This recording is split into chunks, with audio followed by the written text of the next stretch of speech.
All right, we got something fun. We got something new. We're going to check out and see what we got here. Now, this is not necessarily new to the world, but it's new to me. I actually really didn't know that it existed, and then I recently saw my friend had one, and I had to possess it.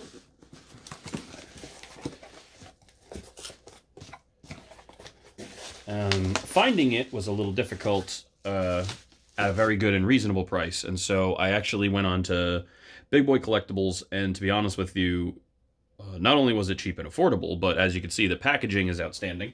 So I'm very, very happy with them, and I would recommend purchasing from them. I would purchase from them in the future. So it's also very, very nice that people send these things with their products. It's just that much better. So I'll give them a little bit of a plug because I'm really happy with purchase from them, and I strongly recommend, if you're looking at these properties, visiting their website, checking them out on Facebook and Twitter, and giving them a look, because they're affordable, and clearly they do a good job with the boxing.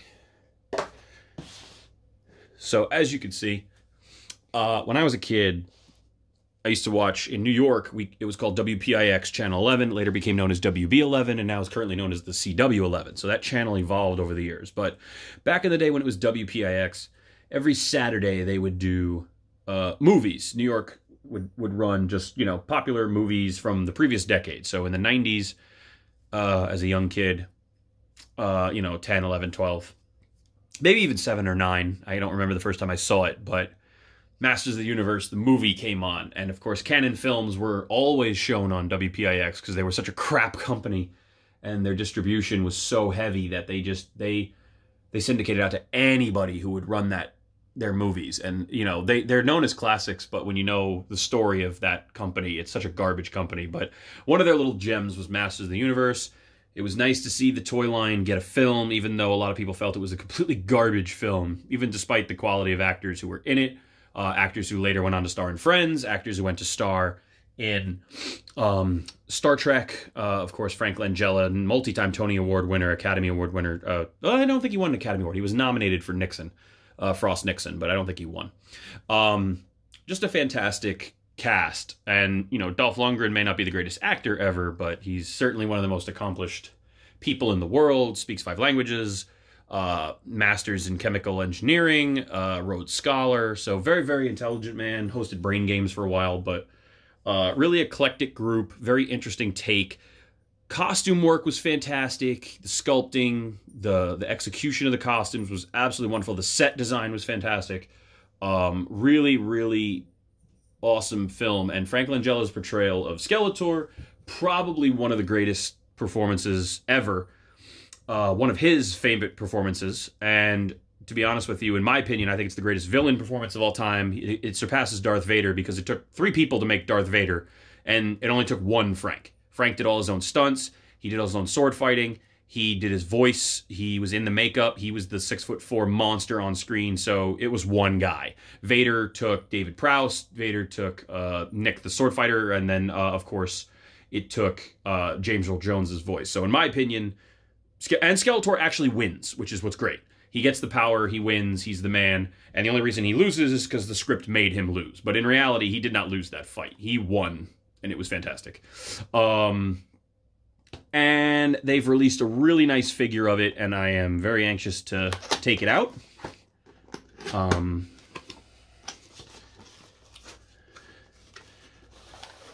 Oh, my dear sweet lord. So that is just wunderbar. Now, a lot of people are going to be like, well, you're going to leave that in the package. Fuck no, I'm not leaving it in the package. I'm taking it out immediately. And I'm not a collectible figure guy. I don't collect figures. They don't really do anything for me. And if I do, I collect them because I build extra pieces of it. I take photographs with them. I display them. But I usually collect them as costume reference because I'm usually building the costume. This is something I was going to own no matter what. So I'm going to open this up. We're going to take a look at this fantastic piece. But before I destroy the packaging, let's take a look at it. So it's got ventilation. Don't know why, but it does. It's got the collector's choice, and it says Dark Depot Skeletor. Is it Despot or Depot? I'm not even really sure. Let's go with Despot, because let's use all the letters in the English language. An Evil Tyrant of Eternia figure. Masters Universe Classic series. So this is a far superior sculpt than what you're used to with other Masters of the Universe figures, the throwbacks. They're not super deformed. Super7.com is right there on it. And, God, this is a copyright 2019. So this was actually a fairly new figure. I didn't think it was that new, but wow, it really is. The card, wonderful card. Very nice drawing artwork here of Skeletor. So this is a drawing of the artwork, and it's very, very pretty, and the detail is very, very nice. And as you can see with the line, there's Dolph Lundgren, there's Frank Langella, I don't know the guy who played Karg, and then God Skeletor, which is pretty cool too. And then down on the classics, down there you see a more correctly proportioned version of some classical cartoon characters. So very, very cool. There's an explanation here. There's a whole readout of, you know, what this means and what he was in the film. But I very much want to open this, so we're going to do that. Now, the real problem is, do I want to open it correctly? I do want to preserve the artwork if I can, because I really like the way that looks. So I'm kind of back and forth about how I want to do this. Let's take a look. Let's just peel this. Yeah, that'll work. So, interesting. Again, quite a cool artwork. The Masters of the Universe is faded in the back, and then it's in the front. So, kind of creates a cool effect. Very cool. And then, this is a really cool figure. That sounds like my dog who's about to come into this video. You're not going to be on camera, boo-boo?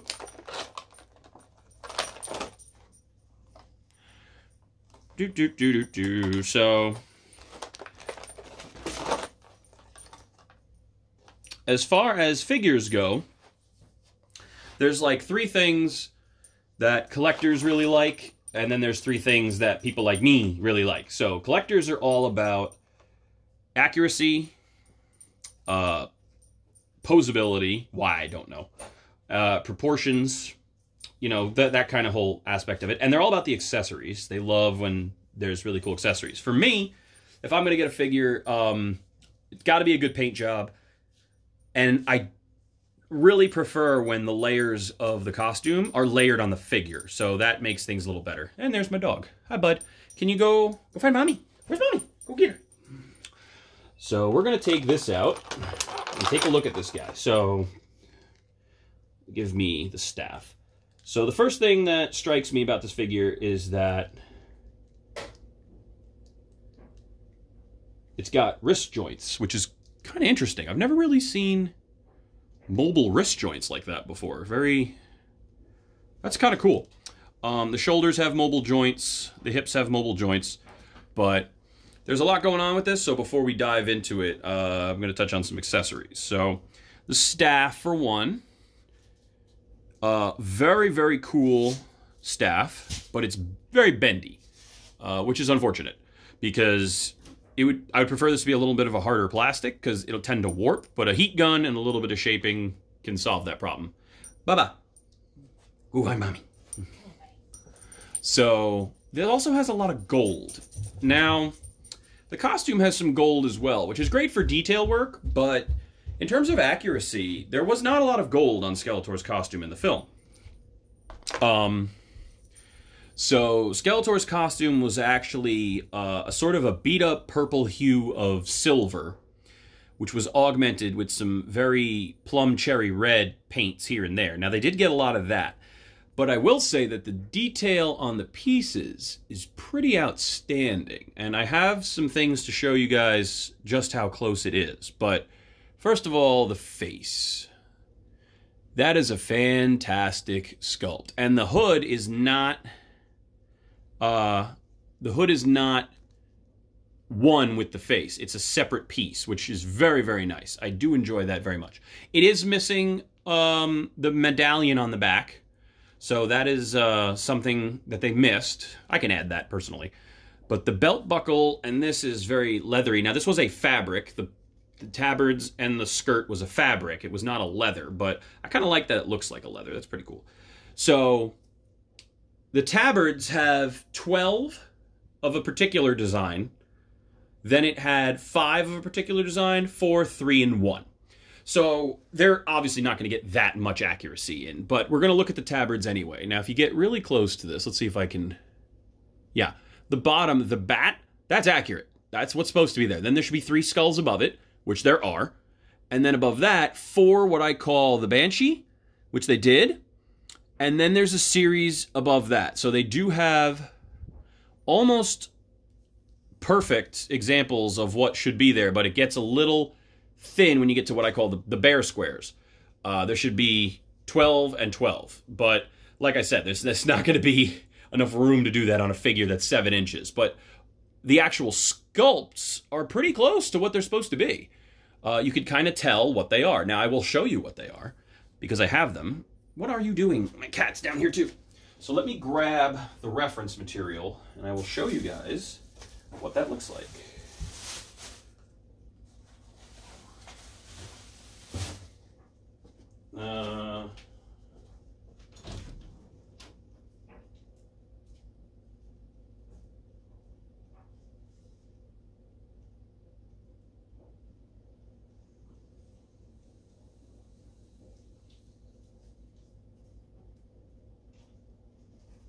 Okay, sorry about that.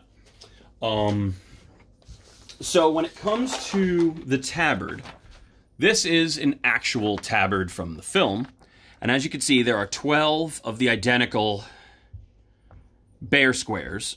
Then they proceed to go into the Wailing Banshee. There's actually 5 of them. 1, 2, 3, 4, 5. So with Skeletors, the Banshee starts here. Here, and there's only 3. So there's 3, not 5, and then there's obviously not 12 of the bear square. So these are actually all the things that appear on the tabard, with the exception of this. This is on the skirt. We'll get to that, but these are the scale differences, and these are what these look like. So when we look at Skeletor's tabards, for an action figure, the fact that they got all the correct pieces is great. The quantities are wrong, but I mean, they got the 1, the 3, and the 4. So they got that all right. So that's actually really impressive. When you flip the tabards up, you can see the armor. And sorry about that. So when you flip the tabards up, you see the armor. The armor looks really, really good. It actually is something that sits over the body sculpt. So the armor is a separate piece, which I really like. And if you maneuver the back has detail too, which I've actually never seen on the screen used prop. So if that's something I can use as a reference, even better. So that's actually really great. This is the chest armor from the film.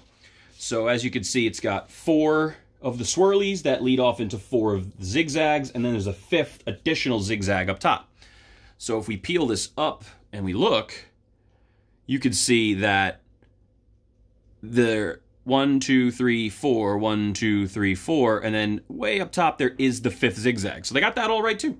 And then there's the, what I call the 2, and then the 2 bow ties, and then a 3rd little knot at the bottom. 2, 2, and a knot. Now up here you can't really see it because the hood sits over it, but it is there. So they nailed the chest armor. The belt, a little different. This is the belt reference that I printed from the costume. And this is, Bard, don't go in there. Weasel, don't go in there. My dog. Barty, come. So this is the reference of the belt that I used. And they did get a lot of the key shapes correct. The shapes are there.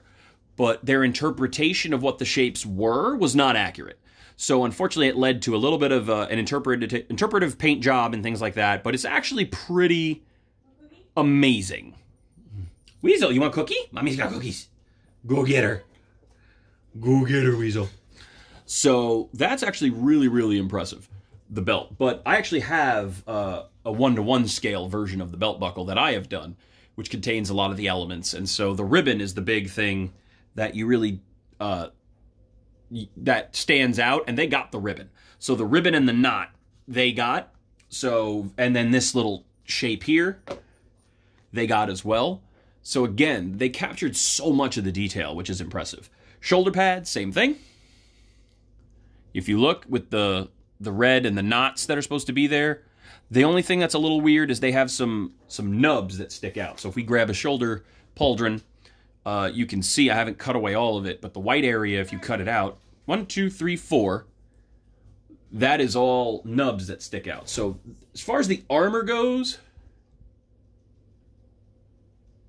that's fantastic.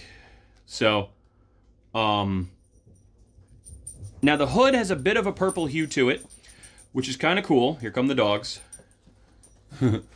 Guys, go lay down. So the purple hue is because the screen use prop, they released a purple velvet cloak. But on film, it's black as night. And I don't know if that was a camera trick or a lens trick, but the screen use prop comes with a purple cloak, and the one on film is blacker than black. Barty, don't go in there. There's paint. So, also the screen use prop, like I said, has a medallion back here, which we don't see. Now, the skirt has 2 diagonal seams, which are correctly placed, and then there's a belt that sits over it, which is correctly placed. So they did nail that. You can see my greyhound's feet. Come here, Weasel. Come on. Move your foot. Lay down, bub. So,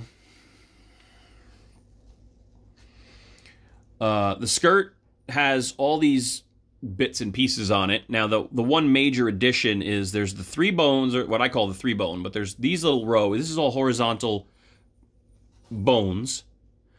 Then there's a bunch of the same ones from the tabard, and then right down here, there's a row of the beetle. Now, we talked about that. I showed it to you earlier. The beetle does not appear on the tabard, so that's the other major extra one. But looks like they nailed that too. And then the skirt is double split, so it's not actually a full wrap. So, if you lift the cape, you can see the skirt is just sort of like chaps that are open.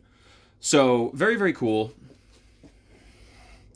The finger gauntlets we saw in the movie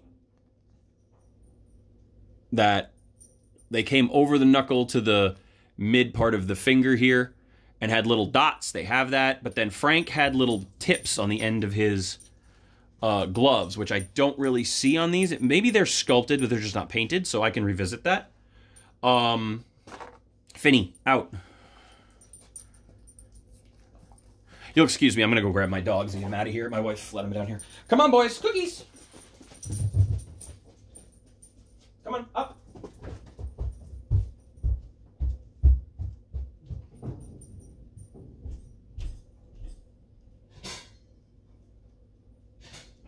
Sit.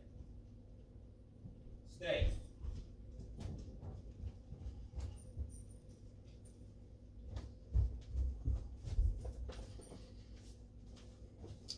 Apologies. Had to go move the dogs. The gate was left open. And you can't really do an unboxing video twice. Once you open it, you kind of have to go with it. So, again, just a fantastic build overall. The codpiece, of course, has the zigzags. Now, the codpiece, ironically, is silver-coated, not gold-coated, and that's actually correct. So that looks good. The boots are very simplistic with just little skulls on them, little red skulls. I don't know if that's accurate or not, but I do remember that Frank had a very pointy-toed shoe with a nice 1.5 inch heel or so, a very Italian-looking boot style. These are flat boots, so these are a little more like generic boots they use. So the boots aren't exactly, the heel is not correct. He had a bit of a cowboy kind of style boot, like an Italian boot. But you can see the fangs on the teeth. Those are there. That quintessential dip in the lip, the nice pulled out jaw. A little bit more color than Frank's face actually had in the film. In the film, it's actually just stark white. There's no detail painted on it at all. It's just a glossy white. But I guess for a figure, you want some detail. And the other thing is, there's actually Velcro on these shoulders in the real version. Frank's cloak hangs over them, and then a secondary cloak runs directly and attaches to the gauntlet. So there's always a piece of fabric running from his arms so that there's movement with the cape as he does his lines and his delivery. So that's something else that they did not include with the figure. Frank's mesh suit that he wore was a spandex suit, was actually a cross weave of silver and black fabric, lycra suit. So that gave it kind of a metallic look. They just went with a flat black. Which is fine. And then these, like I said, were a checkered fabric, very black and gray, very, very minute-looking fabric. The skirt and the tabards were made of that fabric as well. And they just went with a straight-up black urethane thing here. But like I said, plastic sheet. But like I said, it looks fine that way. But this is the most comprehensive and detail-oriented figure I've seen, let alone Masters of the Universe figure. I mean, it's just fantastic. And at a 7-inch scale figure, it's just gorgeous. The gauntlets have a really nice detail, and I have had trouble finding detail on the gauntlets, so I'm very happy to have this so that I can test the accuracy and be able to detail out my own made of foam that way. So I'm very, very excited to have this as a reference. My cat wants to go in the box. Here, kitten, go play with the box. Now, again, looking back at the accessories, the ram's head with the projectile pieces. Very important, a kind of an interesting find here that they did.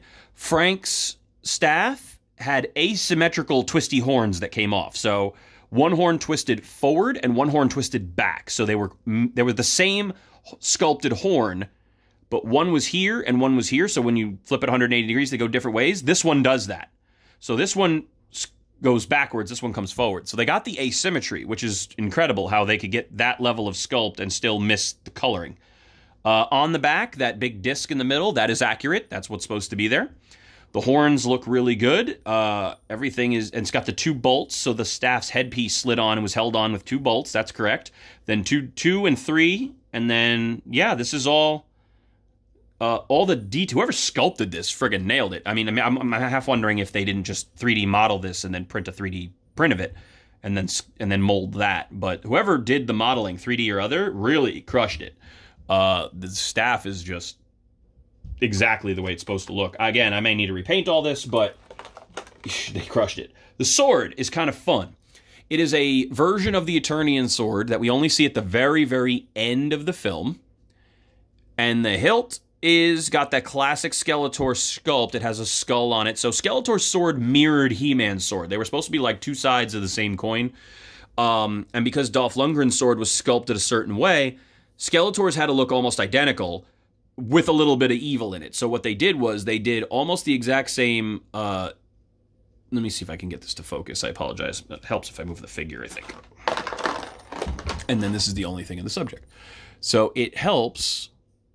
Yeah, it helps when you know the design of He-Man's sword, then you can make Skeletor's sword. So they turned the crossguard into wings. These 2 little pieces are still there that are hugging the blade. I don't believe there was a gap in Skeletor's version. I'd have to double check that. But the sword pommel, not the pommel, the hilt does have the twisties and everything.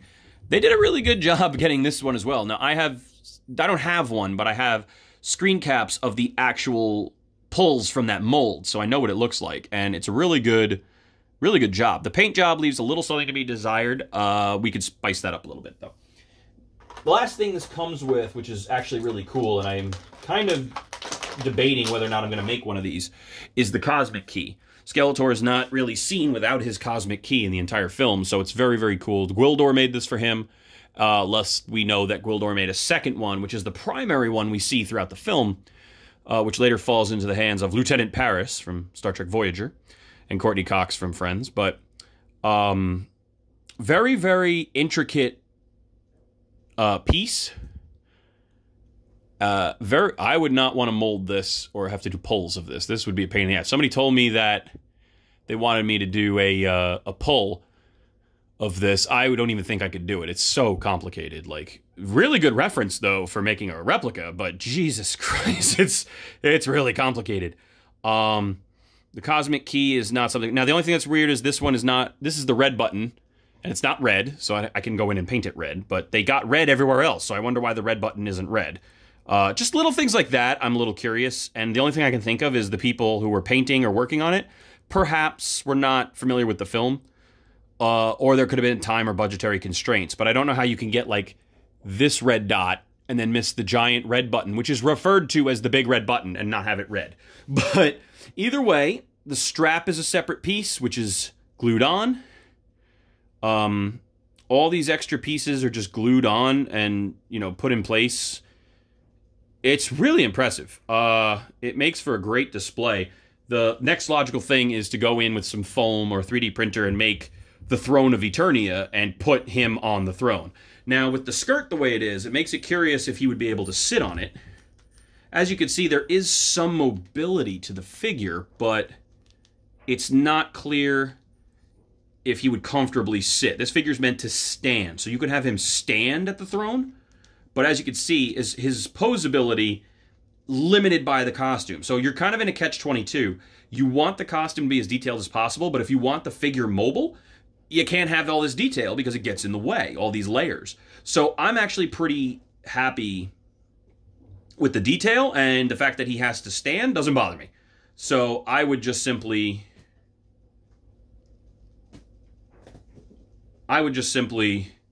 have him stand with his shit, and that'd be fine. The sword, I don't even think I need to have on him. But what a fantastic sculpt. Frank Langella is my favorite actor, and he really has no action figures at all in any of the films he's ever been in. So to finally be able to, and you know, the guy played Zorro opposite Ricardo Montalban, who was Khan in Star Trek II, The Wrath of Khan. And he got no credit for that, which was a fantastic role. I mean, he's been Dracula. He was the guy who, in 1979, portrayed a sexy Dracula. He was tan, he had dark eyes, it was not Christopher Lee. So, and that was from a play that had been done, and he seduces women with his sexiness instead of just using his power because he's ugly and creepy. And so he was sort of the guy who was given credit to making vampires sexy in 1979. Then there was this role, which of course is, you know, phenomenal. And then from there, he's gone on and had several major film roles, but he's most known for his stage work and, you know, multi-time Tony Award winner, heir apparent to Stella Adler and the Stanislavski method. I mean, the guy is just, he's the king of Bayonne. He's referred to as the king of Bayonne. So the guy's just the fucking man. This is my favorite role of his. This is the one that made the big impression on me, and it's gotten no love in collectibles form over the years. And to see a figure like this come out, as beautiful as it is, with all the different influences from screen use to what it looks like on screen to the actual prop, to see all this detail, and then to also have this as a reference when making a life-size costume, just friggin' great. I absolutely love this figure. I think it's a fantastic figure. I believe you can find these now if you go on eBay and stuff. They're $60 to $80. If you do decide to go to Big Boy, I believe you could still get them for $49.99 in stock. So, I mean, that's about as cheap as I think you're going to find it. So, I would definitely recommend picking one up if you're a fan of this on any level at all. I don't plan on picking up any of the other ones, like Karg or anybody, but I might get the Dolph Lundgren one just because I may make a diorama of when He-Man is captured and Frank is doing all his monologues, and so I might do a battle damage He-Man where Frank is standing over him just before he receives the power of Eternia from the Great Eye. That would be the only reason to pick up another figure. I mostly just want this. I'm going to make a throne of Eternia to stick him on.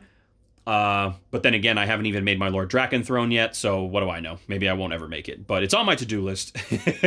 And I mostly bought it for a costume reference because I am building this costume. As I mentioned, this is the belt buckle for the costume, which contains more of the screen-accurate elements and colorings. More of the metallic purples, and it still needs some silvers and things like that to kind of clean it up, but it's going to be a good build.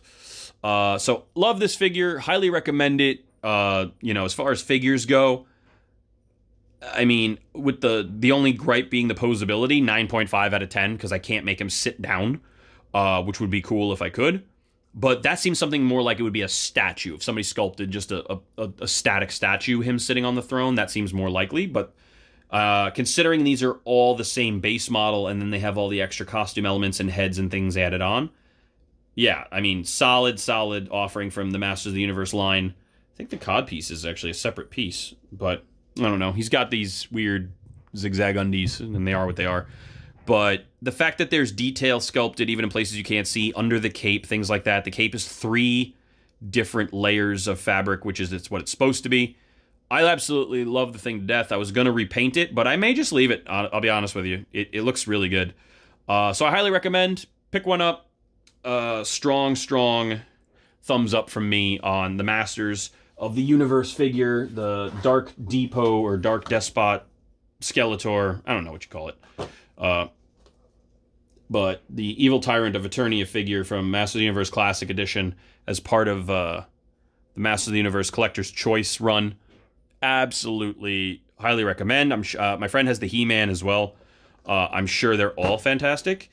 But I would love there to be a Beastman because that was one of the few characters to carry over. I would love to see Beastman, Man-at-Arms, Evil Lyn. I know they did an Evil Lyn not too long ago. I may pick up God Skeletor too. But at the moment, I'm happy with this because I need this for my build. But yeah, love it. Highly recommend it. Definitely pick up Masters of the Universe, Dark, whatever, Depot, Despot, Skeletor, Super 7, whatever, all the things. But I picked mine up from Big Boy Collectibles, and I would suggest you do the same. Thank you.